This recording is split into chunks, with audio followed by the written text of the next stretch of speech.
Hello everyone, how's it going? Hope lunch was good and you're re-energized for the rest of the day. So I'm Owen Carnegie Mellon. I'm studying with Annie Hollylice over there. First, I'm going to just say thank you so much to the awards committee and for the very kind introduction. I'm really pumped and excited to be here today just talking, and I do not take it for granted that to be able to, at my level of experience, be up here for so long talking and speaking to people that have been seasoned veterans in this field and presenting a lot of time alongside seasoned veterans in the field. So thank you so much for being up here. Before I begin, I thought I'd share a quick fun fact that was already kind of introduced, but as I was reflecting on what to share about myself to introduce myself, I was thinking about how one of my favorite parts about the biomechanical community is that everyone has a really unique and awesome story about why they're passionate about biomechanics and how they found this field in the first place. And so as you're networking, I encourage you to continue to ask people to share their stories because it's a cool way to bond and get to know why we care so much about biomechanics. So, one common thread is oftentimes people face injuries or a loved one that is injured, and we realize there's not a great solution to the injury, and we want to be a part of overcoming that problem and being a part of the solution. So, and I think that's a really honorable and beautiful part of this field that is kind of a common thread throughout a lot of those reasons for being here. So I thought I'd share one of my motivations for studying biomechanics very quickly. That's perhaps a little less honorable and a little more wacky and zany. And so this is a picture of me at National Biomechanics Day at Carnegie Mellon, which is a great outreach event. If you don't have a chapter of it after school, you should definitely consider adding it. I just thought I'd share this. So I grew up playing drums, and as I considered my career path, I ended up going to engineering because I realized that I could intuit the laws of motion through drumming and also become a better drummer through understanding biomechanics more. And so this is a picture of me subjecting a bunch of high school students to me drumming before we did this interactive session to teach them biomechanics through drumming. And somehow Lauren caught this picture of me dabbing after throwing two sticks up in the air. And you can see these by the posture of the students that they're very confused why they're throwing this in front of them. And but on the right here, if you see the guy who's smiling, that's Saul, who's also essentially a very sweet guy. And his look of wild amusement is funny. So there's just this weird chaotic energy here that I thought you would find amusing. So anyways, that's one of my motivations for studying biomechanics. And I hope if you want to talk about drumming, biomechanics would love to talk about it on the side. But without further ado, let's jump into what I have come up here to actually talk about. Here's my work on capacitive sensing, monitoring muscle activity in natural environments. So, this work is motivated by the fact that gait analysis has traditionally been constrained to indoor laboratory environments that requires the use of specialized equipment and a lot of biomechanical expertise to operate properly. When we use this approach, we're able to learn about the kinematics and kinetics of the body with enough precision to make informed clinical diagnoses and interventions to improve people's quality of life. However, we'd like to accomplish the same feat going into the real world using more sparse, portable, lightweight, and comfortable sensor sets. And the reason we want to go into the real world is because people walk and behave very differently when they're going about their everyday life, when they're not being monitored in a lab environment. And we also want more data points and time points to make our analyses more accurate and make our intervention and diagnoses more important. So this has, of course, opened up a lot of different work in different research domains that many of you are working on, which I'm very grateful for. The first I'll highlight is computer vision, where we use more accessible RGB cameras in the real world, and triangulation approaches and deep learning approaches to try to extract kinematics. Another type is wearable sensors. So there's a couple wearable sensors we've already pretty broadly characterized so far in biomechanics. We have things like inertial measurement units and smartwatches and instrument insoles. But there's actually a lot of different types of flexible wearables that are being studied in the robotics space that have yet to be transferred and fully characterized for biomechanical monitoring. So these are things like printed circuit boards and e-tattoos that are being developed in the robotics space. And at Carnegie Mellon, we love our robotics community, so we are trying to look into some of these to see if we can characterize them, to see if they can provide any unique advantages that we can harness and leverage in the biomechanics space. So to do this, we turned our attention to one particular sensing modality that is understudied in biomechanics, but is already really widely depended upon in our society, and that is capacitive sensing. So if you have a smartphone, or have used an iPhone, or have played the Nintendo Switch, which is on the right there, that's the new Zelda game, has a really great physics engine if you're into that sort of thing. But you already understand kind of implicitly how seamless the human-machine interaction can be through these touchscreens, which are based on capacitive sensing technology. It's very mature, lightweight, and can go into the real world. And so our thought here was, can we leverage this existing mature technology and characterize this for biomechanical monitoring and see what we can harness from it. So we characterize capacitive sensing as a biomechanical monitoring tool, focusing on three different headings. So the first was what can we actually learn from this fundamentally? What physiological information can this provide that is useful? And our hypothesis here, based on how we actually created our garment here out of capacitance sensing, was that it would be measuring cross-sectional area expansion, which is related to the fiber length changes. The second was, okay, if we can measure something physiologically useful, is the form factor and the robustness of the sensor enough to actually take this into the real world for a clinical utility? So we set up kind of a hypothesis here and tested a game training protocol to see if we could really use it to exact real world change. And third, we wanted to stress test the device and see if we can use it to develop a multimodal wearable system that could augment existing wearables like IMUs to improve upon kinematics and kinetics accuracy in the wild. So, before I jump into each of these, a little bit of background on capacitive sensing. So here's your parallel plate capacitor, your classic kind of physics setup, and capacitive sensing harnesses and leverages the phenomenon where anytime you have two conductive interfaces, you're going to have an electric field that exists between them of a varying magnitude. And if we can isolate and kind of hold constant the area of our conductive interfaces and the dielectric, what happens is as these two plates or conductive surfaces move apart, we can measure that distance variable and isolate it and get a proximity measurement. And so the idea here is we wanted to see if we could design a smart sleeve that could measure the proximity changes between the muscles as they bulge and contract, and an electrode that we would embed inside of some comfortable breathable fabric. And the cool thing here is we can control this dielectric. So we can embed any type of fabric we want here. We don't need discrete contact between the electrode and the skin. So that's already implicitly a huge advantage over some traditional sensing options we have, like electromyography, where we have to be careful to maintain conductivity, which can sometimes be challenging for really long periods of time in the wild. So this is kind of the general theory, and we went ahead and tried to actually build some smart garments here. So here's an example at the shank, that we built this at both the shank and the thigh and validated at both locations. And here is an actual cross-sectional view of the shank and the muscles, and you can see the electrode wrapping around it. So you can imagine now that let's say we're toeing off, so we're going to plantar flex our ankle, and we're going to contract our gastroc medius muscle. And that contraction results in a bulging or an expansion of the cross-sectional area. And that expansion of the cross-sectional area is going to decrease the distance between the muscle and this electrode. And if you look at the parallel plate equation in the top left, that decrease in the distance results in an increase in the capacitance. So now it becomes clear that we can start to map out the muscle behavior with this capacitive sensor. And the actual sensing mechanism is quite simple. We can embed some like very cheap copper tape inside of kind of any substrate, and then we can go ahead and send that to a microcontroller for processing and send it over Bluetooth for storage.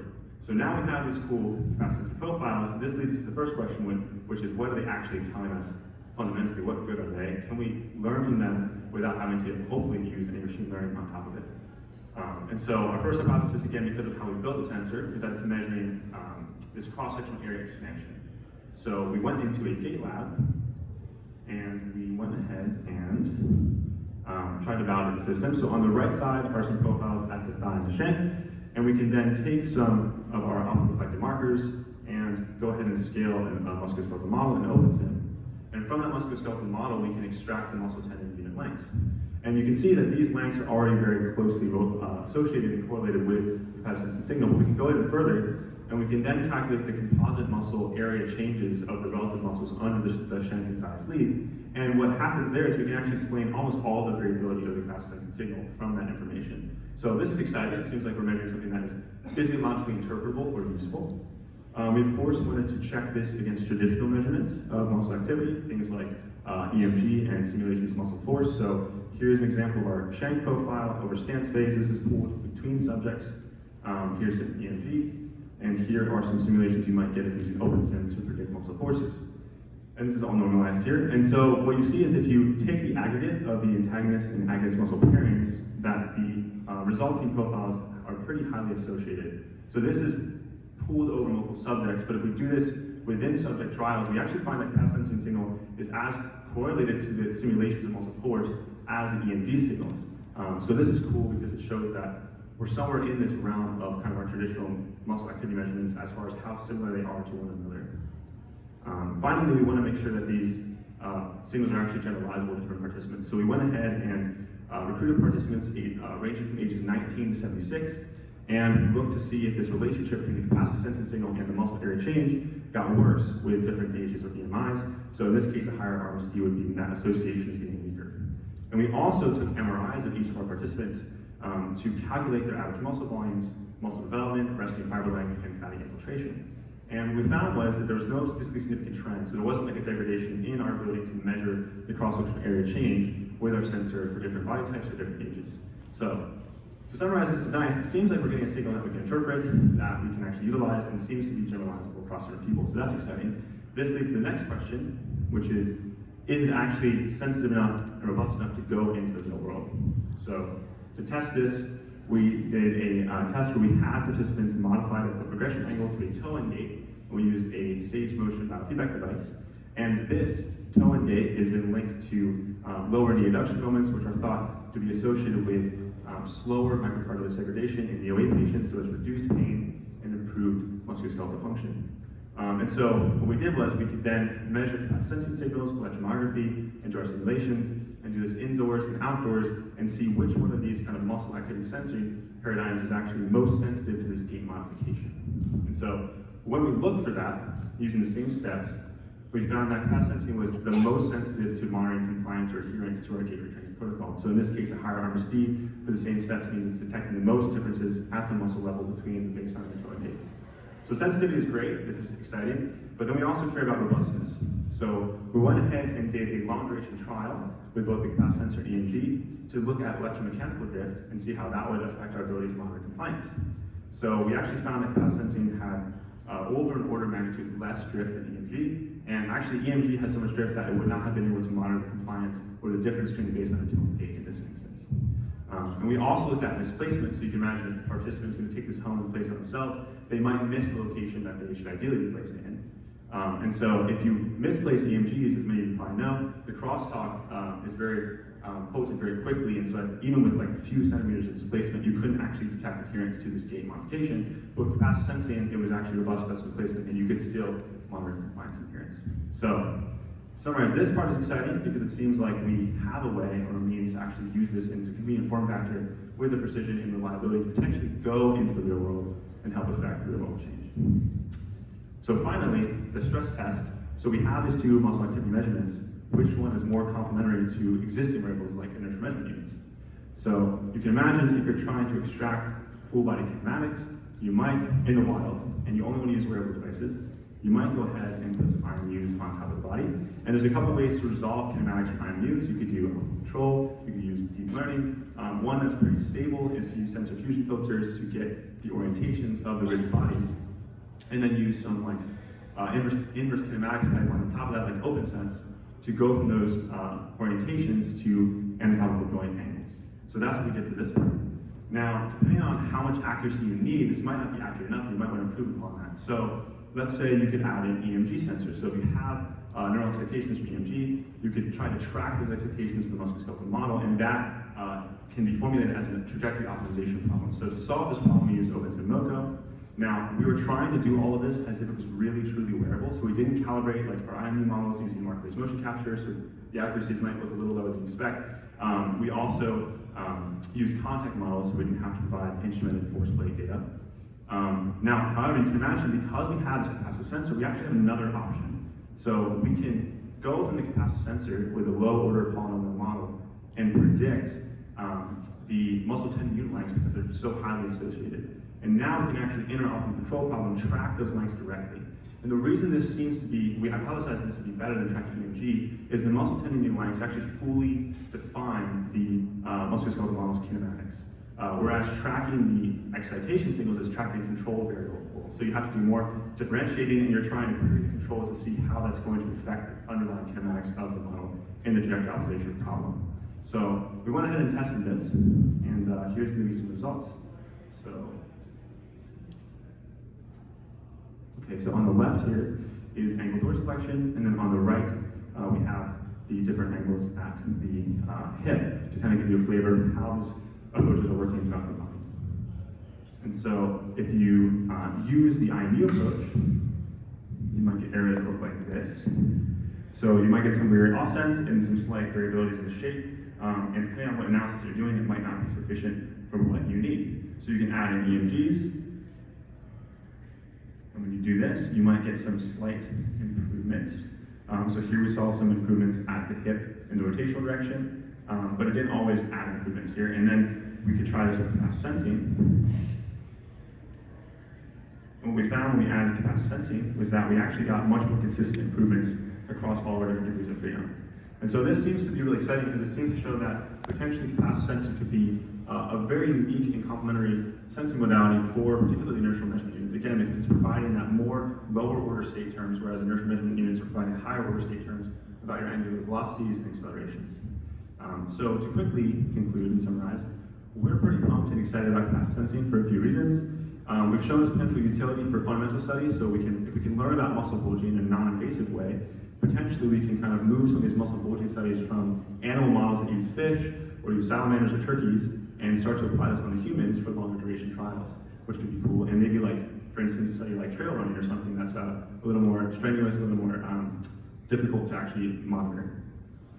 Another thing that we're excited about is clinical applications, trying to reduce the stigma around gamer training. A lot of times that really depends on how sensitive, robust your sensor is, and also the form factor if people would actually want to use it. So we're excited to see where this could go and potentially different clinical applications to affect real world change.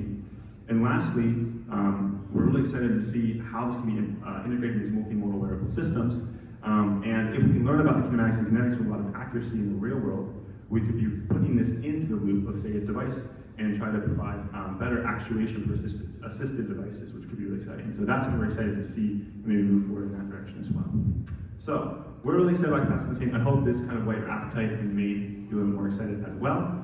Thank you so much for your time and attention. Would also just like to thank my wonderful advisors, Annie and Sarah. Would not be up here without them, and they've been very patient with me and dealt with a lot of my time as well as debating and discussing, so I'm just really grateful for them. And also all my lab mates who made this possible, Natalia, Lauren, and also Sonia, Lou, and Jack. They're all presenting some really wonderful research this week. You should definitely check it out. It will be at least as cool as this. So thank you so much for your time. Really appreciate it, and thanks again.